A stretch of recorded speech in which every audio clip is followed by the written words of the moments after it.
Study IQ IAS, अब तैयारी हुई अफोर्डेबल। नमस्ते। ये फाइव आईज इंटेलिजेंस अलायंस आजकल काफी न्यूज में आ रहा है। कहा जाता है कि ये जो अलायंस है वो कनाडा को सपोर्ट कर रहा है against it's conflict with India. ये भी कहा जा रहा है ये जो अलायंस है ये अमेरिकन हेजेमनी को प्रोटेक्ट करता है, अमेरिकन अलाइज को प्रोटेक्ट करता है, और ये ही जो फाइव आईज है या फाइव कंट्रीज हैं इस अलायंस में, they are the ones who basically rule the world. इस डिस्कशन में हम ये देखेंगे कि है क्या ये अलायंस, कैसे ये रूल करता है पूरे वर्ल्ड में, अमेरिकन हेजेमनी को प्रोटेक्ट करता है, और हम ये भी देखेंगे कि इंडिया कनाडा के इस कॉन्फ्लिक्ट में ये अलायंस कनाडा को क्यों सपोर्ट करता है। चलिए स्टार्ट करते हैं आज का डिस्कशन। तो सबसे पहले समझते हैं कि ये अलायंस है क्या। ये बेसिकली एक इंटेलिजेंट शेयरिंग अलायंस है। इसमें 5 कंट्रीज हैं। तो अगर हम देखते हैं कौन से 5 कंट्रीज हैं, इसमें ऑफ कोर्स यूएसए है, इसमें यूके है, इसमें कनाडा है, इसमें ऑस्ट्रेलिया है और इसमें न्यूजीलैंड है। नाउ अगर देखा जाए ये जो अलायंस है ये सबसे पहले बना था 1941 में, that is even before the second world war, between US and UK. US and UK ने ये डिसाइड किया था कि साथ में काम करेंगे जर्मनी या हिटलर को हराने के लिए, और इन्होंने डिसाइड किया था कि इंटेलिजेंस शेयरिंग करेंगे। यहां पे they had actually come together as code breakers, क्योंकि वॉर के समय पे इंफॉर्मेशन कोड में भेजा जाता है, उस समय भी जाता था, और उस कोड को ब्रेक करने के लिए यूएस एंड यूके सेड कि हम साथ में आके काम करेंगे, और ये एक अलायंस क्रिएट किए थे दोनों ने। धीरे धीरे एज इट वेंट ऑन, 1946 में फाइनली ये एक प्रॉपर अग्रीमेंट के अंडर पे फाइव आईज अलायंस बनता है। उस दौरान यूएस, यूके और कनाडा तीनों कंट्रीज आते हैं। धीरे धीरे Australia as well as New Zealand also joins in. Now बड़ा इंटरेस्टिंग सा ये है कि अगर हम देखते हैं intelligence sharing, what is intelligence sharing, मतलब कैसे होता है। तो इंटेलिजेंस शेयरिंग आज के दिन पे 3 टाइप के होते हैं। सबसे पहले है सिग्नल या सिग-इंट कहते हैं। सिग्नल इंटेलिजेंस मतलब कोई भी चीज जो सिग्नलिंग के थ्रू होती है, जैसे कि यूज ऑफ इंटरनेट हो गया या कोड्स में हो गया या कुछ भी, उसको अगर हम सिग्नल के थ्रू कैच कर सकते हैं, टेक्नोलॉजी के थ्रू कैच कर सकते हैं, वो इंटेलिजेंस के थ्रू में ये इन 5 कंट्रीज के बीच में शेयर होता है। तो एक हो गया सिग्नल इंटेलिजेंस। दूसरा आता है human, that is human intelligence. यहां पे स्पाइज का रोल आ जाता है, जहां पे स्पाइज ऑन ग्राउंड जाके ये पता करते हैं कि कौन कहां जा रहा है, किससे कौन मिल रहा है, ऑन ग्राउंड क्या खबर है, कहां पे कौन छुपा हुआ है, किसको कौन फंड कर रहा है, ऐसी जो खबर है जो actually you need human on the ground to get that information, उसे ह्यूमन इंटेलिजेंस कहते हैं। इसमें स्पाई एजेंसीज का रोल रहता है। अब तीसरा जो है वो है जियो एंट, वो है basically geospatial intelligence, that is satellite के थ्रू में जो इंटेलिजेंस इनको मिलता है, जैसे मैप्स मिल रहा है, मूवमेंट मिल रहा है। So through the satellite, that is whatever information they get, अगर ये सब शेयरिंग होती है तब इसे इंटेलिजेंस शेयरिंग या इंटेलिजेंस अलायंस के थ्रू में देखा जाता है। तो अगर देखा जाए फाइव आईज जो था, initial it was just a sigint, that is signal intelligence share करता था। धीरे धीरे जो स्पाई एजेंसीज थी इन कंट्रीज की, वो कोऑर्डिनेट करने लगी अपने आपस में। उसके बाद आया सैटेलाइट के थ्रू पे जो भी इंटेलिजेंस गैदरिंग होती है उनको शेयर करना आपस में। तो आज के दिन पे अगर देखा जाए तो five I's is an alliance of the intelligence of all these 5 countries. अब चलते हैं कि फाइव आईज का सबसे माने वर्टिकल या सबसे बड़ा इंपॉर्टेंट एलिमेंट क्या है। तो फाइव आईज जैसे मैंने कहा कि सेकेंड वर्ल्ड वॉर के समय पे स्टार्ट हो चुका था, बट जो स्केल इंक्रीज होता है वो ड्यूरिंग कोल्ड वॉर होता है। अब कोल्ड वॉर के समय पे फाइव आईज का एक ही एनिमी था, वो है सोवियत यूनियन, और सोवियत यूनियन जिन जिन कंट्रीज में अपना स्फीयर ऑफ इन्फ्लुएंस बढ़ा रहा था उन पे एक नजर रखने के लिए फाइव आइज ने डिसाइड किया कि एक्लॉन सर्वेलेंस सिस्टम लगाया जाएगा। अब ये एक्लॉन सर्वेलेंस सिस्टम है क्या? ये जो सर्वेलेंस सिस्टम था ये काफी सारे जगह पे लगाया गया था और इसके दो टाइप ऑफ इंटेलिजेंस गैदरिंग होती है। तो अगर देखा जाए तो एक है प्रिज्म और दूसरा है अपस्ट्रीम। प्रिज्म जो इंटेलिजेंस गैदरिंग है वो बेसिकली कोई भी टेक्नोलॉजिकल कंपनी से, आप सोचो आपने गूगल में आपने सर्च किया कुछ, तो वहां से कुछ भी इंफॉर्मेशन आपके बारे में एज अ कंज्यूमर या आप जो ढूंढ रहे हो वो इमीडिएटली एक्लॉन सर्विलेंस सिस्टम देख लेगी। अब कोल्ड वॉर के समय पे ये तो था नहीं, बट टेक्नोलॉजिकल कंपनीज तभी भी थी जो टेक्नोलॉजी में रेस करी थी। फॉर एग्जांपल न्यूक्लियर कोड्स पे कौन किससे बात कर रहा है, तो there was a very minimal technology at that point of time, but वहां पे टेक्नोलॉजी रेस जरूर चल रहा था, राइट? स्पेस रेस चल रहा था, आर्म्स रेस चल रहा था, इसके वजह से टेक्नोलॉजिकल ग्रोथ भी हो रहा था। तो ये जो at the cold war level जो टेक्नोलॉजी था वही चीज पे सर्वेलेंस रखता था एक्लॉन। आज के दिन पे आप कितना इंटरनेट यूज करते हो और कैसे आपने अगर कुछ गूगल में देखा या कुछ कहीं पे ऐड देखा, इमीडिएटली कहीं पे भी इंस्टाग्राम फेसबुक पे जाओगे वही चीज का ऐड आ जाता है।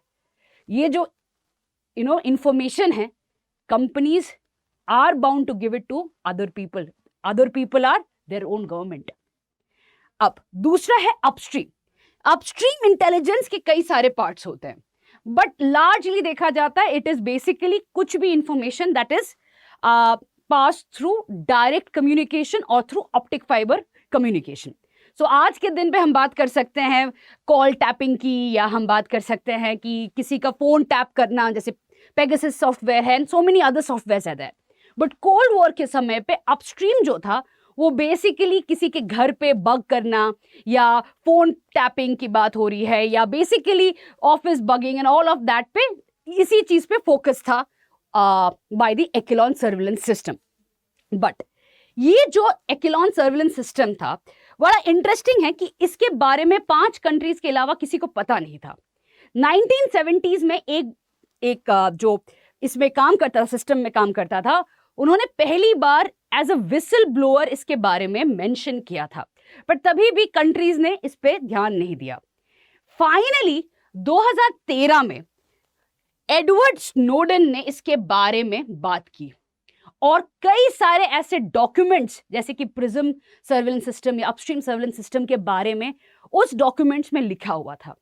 और इसी वजह से यूएस ने एडवर्ड स्नोडेन को एस्पिनाज एक्ट के अंडर पे पकड़ने की बहुत कोशिश की, पर वो भाग गए रशिया में, और रशिया में जाके उन्होंने प्रोटेक्शन मांगा और वहां पे व्लादिमीर पुतिन ने कुछ महीने बाद उनको वो प्रोटेक्शन दे दिया। आज के दिन he is a citizen of Russia. But बात यहां पे आती है कि आज तक यूएस ने कभी नहीं माना है कि यूएस के पास, और यूएस ने कभी एक्लॉन सर्विलेंस सिस्टम लगाया भी है कि नहीं है।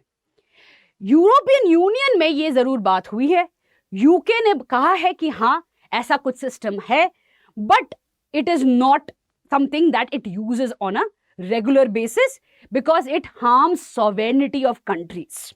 तो मेंशन हमें ये पता है ये सिस्टम ये चल रहा है, आज भी है, बट इससे क्या इंफॉर्मेशन गैदरिंग हो रही है और इन 5 कंट्रीज के पास क्या इंफॉर्मेशन है हमें एक्चुअली नहीं पता। अब थोड़ा फास्ट फॉरवर्ड करके आते हैं वॉर ऑन टेरर पे। सबसे बड़ा जो वॉर था जो यूएस ने फाइट करने की कोशिश की थी क्योंकि it did not win that war. उस वॉर के दौरान भी 5 आइज की जो अलायंस है, they started utilizing all their intelligence gathering, और अलायंस में साथ में दे स्टार्टेड वर्किंग। अब यहां पे शुरू होता है उनका surveillance of the world wide web, that is www। आप जब कोई भी साइट लिखते हो www लिखते हो, that is world wide web. वहां पे सर्वेलेंस करना शुरू करता है ये 5 आइज अलायंस। देखने लगता है कि कौन क्या सर्च कर रहा है, कोई भी सस्पिशियस बंदा क्या एक्टिविटी है, कहां से कहां पैसे बहुत ज्यादा ट्रांजैक्शन हो रही है। So surveillance system of the www, that is the world wide web पे शुरू हो जाता है। And this starts becoming a major issue, क्योंकि ऐसे कई वेबसाइट्स हैं, ऐसे कई बेसिकली साइट्स है जहां पे ये बोला जाता है कि एज अ कंज्यूमर आपके डेटा प्रोटेक्टेड है। तो कोई भी अगर सर्वेलेंस कर रहा है, that is something that should be stopped, but यही नहीं हो पाता है। तो जब एडवर्ड स्नोडेन के जो लीक्स आती हैं 2013 में, वो यही कहता है कि एक्चुअली कोई भी कंपनी किसी कंज्यूमर का डेटा प्रोटेक्ट नहीं कर पाता है, क्योंकि it is available and surveillance system के अंडर पे ये पांचों कंट्री के पास बहुत इंफॉर्मेशन है। एक्चुअली हैड रिटन, एक स्टेटमेंट भी है इनका काफी फेमस, कि five I's work outside their own national jurisdictions, कि उनके कंट्रीज के लॉ के बाहर काम करती है ये फाइव आईज अलायंस। इस पूरे वर्ल्ड में it's one of the supranational institutions जिसपे कोई भी डोमेस्टिक लॉज या इंटरनेशनल लॉज काम नहीं करती है। आगे बढ़ते हैं। इफ वी टॉक अबाउट क्या इंपैक्ट है, पर उससे पहले want to highlight prelims to interview batch P2I batch start हो रहा है 22 सितंबर। कोर्स है 70,000 रुपीज का, पर आपको अगर DW Live, that is DWLIVE code आप यूज करते हो, इमीडिएट डिस्काउंट के बाद आपको 29,999 रुपीज में मिल जाएगा। आगे बढ़ते हैं। अब आते हैं सबसे बड़ी लड़ाई आज के दिन जो यूएस और उसके अलाइज लड़ रही हैं, दैट इज अगेंस्ट चाइना। बात चाइना के अगेंस्ट जब शुरू होता है, चाइना को सबसे पहला 5i अटैक करता है Huawei, that is Huawei. Pronunciation में थोड़ा हो सकता है बिकॉज काफी प्रोनाउंसिएशंस हुआवी कहते हैं, हुआवाई कहते हैं, बट इस कंपनी में जो CFO थी, she was travelling from Canada to China, और कैनेडियन अथॉरिटीज ने उनको फ्रॉड के नाम पे अरेस्ट कर देता है। इमीडिएटली चाइना ने अपने कंट्री में 2 कैनेडियन सिटीजन्स को अरेस्ट कर लेता है, और चाइना कहता है जब तक इनको आप नहीं छोड़ोगे, दैट इज मेंग वांगफू को नहीं छोड़ोगे, तब तक हम भी कैनेडियन सिटीजन्स को नहीं छोड़ेंगे। तो एक फिर से एक ट्रायल होता है, यूएस इंटरफेयर करता है, बट उस समय पे हेडलाइंस आती है कि five I's have finally targeted China. But China also is not a very weak player. China को पता है ये फाइव आईज अलायंस क्या कर रही हैं और क्या क्या इंफॉर्मेशन गैदर करती है। तो चाइना ने भी टिट फॉर टैट का अप्रोच यूज किया है। जब भी फाइव आईज अलायंस कभी भी चाइना के कोई भी इंटरेस्ट पे सर्वेलेंस करने की कोशिश की है या अटैक करने की कोशिश की है, चाइना ने इमीडिएटली टिट फॉर टैट वाला अप्रोच यूज किया है। इसी वजह से चाइना के अगेंस्ट में ये अभी भी काम जरूर कर रही है, specially in the Indo Pacific region, but China का भी अपना इंटेलिजेंस काफी तगड़ा है। अब आते हैं, क्या ये एक दूसरे पे स्पाई करते हैं? क्योंकि ऑब्वियस क्वेश्चन है कि अगर इंटेलिजेंस अलायंस है तो ये तो दूसरों पे नजर रखते हैं, पर क्या ये अपने दोस्त जिसे कहते हैं उन पे क्या नजर रखते हैं? यूएस कहता है कि नहीं, हमें अगर जरूरत पड़ता है तो हम एक दूसरे से पूछ लेते हैं, we ask each other, we trust each other. But आपको ये पता है कि यूएस किसी को ट्रस्ट नहीं करता है। तो ये भी रिपोर्ट में, एडवर्ड स्नोडेन के रिपोर्ट में आया था कि यूएस एक्चुअली सर्वेलेंस लगा के रखा है on the other Nations of the five I's. तो ट्रस्ट इनमें भी नहीं है, बट हाँ, जब तक ये अलायंस है ये लोग डेफिनेटली दूसरे कंट्रीज पे जो सर्वेलेंस होता है, इंटेलिजेंस गैदरिंग होती है, वो शेयर करते हैं, पर एक दूसरे पे अभी भी इतना ट्रस्ट नहीं है, even though they have continued to work as an alliance for so long. यहां पे जरूरी है बोलना कि एक्चुअली कौन से डिपार्टमेंट्स हैं इन कंट्रीज के जो एक्चुअली पार्ट है इस अलायंस के। तो अगर हम यूएस की बात करते हैं तो ये नेशनल सिक्योरिटी एजेंसी है जो पार्ट है। यूके में it's government communication headquarters, Canada का है कम्युनिकेशन सिक्योरिटी एस्टैब्लिशमेंट, ऑस्ट्रेलिया का है ऑस्ट्रेलियन सिग्नल्स डायरेक्टोरेट, न्यूजीलैंड का है government communication security bureau. So basically intelligence agencies या जो सिग्नल सर्वेलेंस करती हैं, ये जो एजेंसीज हैं इन कंट्रीज के, they are the members of this alliance. अब आते हैं कि फाइव आईज के अलावा इसमें क्या कभी एक्सपेंशन हो सकता है, कोई और कंट्री का इसका मेंबर है? तो बहुत बार ऐसी बातचीत उठी है कि फाइव आईज को एक्सपैंड किया जाए, क्योंकि यूएस ने काफी बार Israel, that is Mossad agency को अपने अंडर लाने की या इस फाइव आईज के मेंबर बनाने की बहुत कोशिश की है, बट दूसरे मेंबर्स ने ये एक्सेप्ट नहीं किया है। अब काफी बार ऐसा हुआ है कि 5i+ की बात की गई है, जैसे कि जापान को ले आना या इजराइल को ले आना, या बोला गया है कि 9 आईज बनाया जाए, दैट इज 5 + 4, जहां पे डेनमार्क, फ्रांस, हॉलैंड और नॉर्वे, इन कंट्रीज को भी लेके आया जाए एज 9 आईज। बट प्रॉब्लम यह है कि France, that is Emmanuel Macron के अंडर में आज के दिन France is not a very big US supporter. इसके वजह से यूएस का फ्रांस के प्रति इतना ट्रस्ट होना थोड़ा सा प्रॉब्लमैटिक है। अब प्रपोजल ये भी आया है कि 9 आईज क्यों, 14 आईज भी कर सकते हैं। Germany, Belgium, Italy, Sweden, Spain को भी ला सकते हैं। बट प्रॉब्लम ये है कि जितना बड़ा होगा उतना ट्रस्ट डाइल्यूट होगा। एक सिंपल एग्जाम्पल के थ्रू मैं समझाती हूँ। अगर आपके पास कोई सीक्रेट है और आपने अपने दोस्तों को, सोचो 2 दोस्त को बोला, उसने अपने पास रखा, तो आप ट्रस्ट करते हो 2 दोस्त के पास है। बट अगर ये आपका ग्रुप थोड़ा बड़ा होता है, सोचिए उसमें 5 दोस्त है, आपने 5 दोस्त को बोला, आपको नहीं पता कि उन 5 में से कोई अगर बाहर जाके बोल देता है, तो ये हमेशा होता है। आपका ग्रुप बहुत बड़ा होगा, बट उस ग्रुप, दोस्तों की ग्रुप बहुत बड़ा हो सकता है, बट उसमें भी 2 या 3 ऐसे होंगे जो आपके बहुत ही करीब होंगे, क्योंकि यू ट्रस्ट देम। जितना बड़ा ग्रुप होगा, इसका इतना मतलब नहीं है कि सारे के सारे मेंबर्स पे आपका उतना ट्रस्ट है। तो सिमिलरली इंटेलिजेंस अलायंस भी जितना आप बड़ा करोगे, यू डू नॉट नो किस पे कितना आप ट्रस्ट कर सकते हो। जितना छोटा होगा उतना intelligence sharing would be better. इसीलिए 5 आईज का एक्सपेंशन होना थोड़ा सा दिक्कत है। हो सकता है फ्यूचर में इजराइल आ जाए या कोई और कंट्री आ जाए, बट 9 या 14 आईज होने में तो it looks unlikely at this point of time. आगे बढ़ते हैं, समझते हैं कि इंडिया और कनाडा के रिलेशन में क्या इंपैक्ट आ रहा है। तो आपको तो ये पता ही है कि क्या चल रहा है इंडिया और कनाडा के बीच में। कनाडा ने इंडिया को अक्यूज किया है कि इंडियन गवर्नमेंट का हाथ है एक कैनेडियन सिटीजन का डेथ इन कैनेडियन सॉइल पे। इंडिया ने इस अक्यूजेशन को बोला है अब्सर्ड है ये तो, एंड इसके वजह से दोनों कंट्रीज के बीच में काफी सीरियस टेंशंस चल रही हैं। यहाँ तक कि वीजास तक रोक दी गई हैं, डिप्लोमैट्स को बोला जा रहा है वापस जाओ, एंड ये पूरा एक बहुत ही एक सीरियस टर्न लेने लगा है ये इंसिडेंट। अब जब ये इतना सीरियस कॉन्फ्लिक्ट दिखने लगा है 2 ऐसे कंट्रीज में जो for a long time they were partners कहा जाता है, अब क्या होता है कि countries have to take sides.